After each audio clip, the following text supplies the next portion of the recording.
జాతీయవాద జర్నలిజానికి అసలైన వేదిక నేషనలిస్ట్ హబ్ ని సబ్స్క్రైబ్ చేసుకోండి. నోటిఫికేషన్స్ కోసం బెల్ ఐకాన్ పై క్లిక్ చేయండి. నమస్తే, వెల్కమ్ టు నేషనలిస్ట్ హబ్.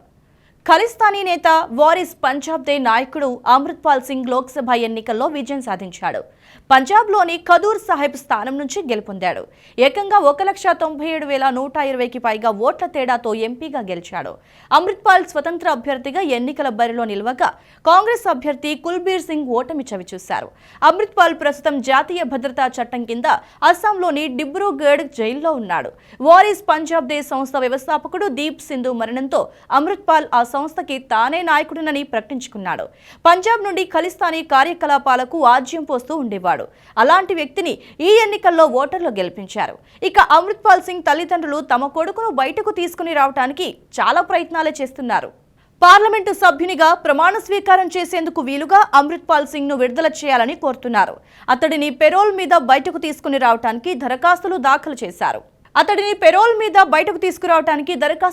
చేశారు. డిబ్రూగఢ్లోని సెంట్రల్ జైల్లో ఉన్న తమ కొడుకును కలవటానికి అతని తల్లిదండ్రులు ఇటీవలే వెళ్లారు. అమృత్పాల్ సింగ్ ను బయటకు తీసుకుని రావడానికి తమ శక్తి మేర అంతా చేస్తున్నామని అతని కుటుంబ సభ్యులు తెలిపారు. రాజ్యాంగం ప్రకారం కొత్తగా ఎన్నికైన పార్లమెంటు సభ్యులందరూ కూడా ప్రమాణ స్వీకారం చేయాల్సి ఉంటుంది. అందుకే అమృత్పాల్ సింగ్ విషయంలో కూడా తాత్కాలిక విడుదల లేదా పెరోల్ కోసం దరఖాస్తును దాఖలు చేసింది అతడి కుటుంబం. అతనిని విడుదల చేయాలంటూ స్థానిక జిల్లా మెజిస్ట్రేట్ ని కోరారు. న్యాయ నిపుణుల అభిప్రాయం ప్రకారం స్థానిక జిల్లా మెజిస్ట్రేట్ సూచనను అనుసరించి జైలు అధికారులు అమృత్పాల్ సింగ్ అభ్యర్థనను ఆమోదించాల్సి ఉంటుంది. అమృత్పాల్ సింగ్ కు తక్షణ ఉపశమనం లభించే అవకాశం లేదని, ఇంకొద్ది రోజుల తర్వాత ప్రమాణ స్వీకారం చేసే అవకాశం ఉంటుందని అంటున్నారు. తన కుమారుడు ఎన్నికల్లో గెలిచినందుకు చాలా సంతోషంగా ఉందని, అతడిని ప్రజలు ఎంతగానో ప్రేమిస్తున్నారని తమకు అర్థమవుతోందని అమృత్పాల్ సింగ్ తండ్రి తార్సెమ్ సింగ్ ఆనందాన్ని వ్యక్తం చేశారు. ప్రజాసేవ చేయడానికి అమృత్పాల్ సింగ్ సిద్ధంగా ఉన్నాడని, లోక్సభలో పంజాబ్ వాణిని లేవనెత్తడానికి అతన్ని అనుమతించాలని తార్సెమ్ సింగ్ కోరారు. ఇక అమృత్పాల్ సింగ్ వివాదాస్పద ఎన్నికల మేనిఫెస్టో సోషల్ మీడియాలో విపరీతంగా వైరల్ అయిన మేనిఫెస్టోలో మాంసం, మద్యం, పొగాకు దుకాణాలతో పాటు అన్ని బార్బర్ షాపులు, బ్యూటీ పార్లర్లను మూసివేస్తామని హామీ ఇచ్చారు. డేరా, రాధా సయోమి సత్సంగ్, నిరంకారి మిషన్, చర్చీలు, మసీదులు వంటి విభాగాలను కూడా పనిచేయటానికి అనుమతించబోమని, సిక్కు యువకులకి ఆధునిక ఆయుధాలపై శిక్షణ ఇస్తామని అందులో తెలిపారు. అయితే తన కుమారుడు అలాంటి మేనిఫెస్టోను విడుదల చేయలేదని తార్సెమ్ సింగ్ ఖండించారు. లోక్సభ ఎన్నికల్లో తన కొడుకు విజయాన్ని అమరులైన ఖలిస్తానీ ఉగ్రవాదులకి అంకితం చేసింది అమృత్పాల్ సింగ్. 2022 సెప్టెంబర్లో జాతీయ భద్రతా చట్టం కింద అరెస్ట్ అయ్యాడు అమృత్పాల్ సింగ్. అలాంటి వ్యక్తి భారీ మెజార్టీతో విజయం సాధించడం దేశ ప్రజలకు షాక్ కి గురిచేసింది.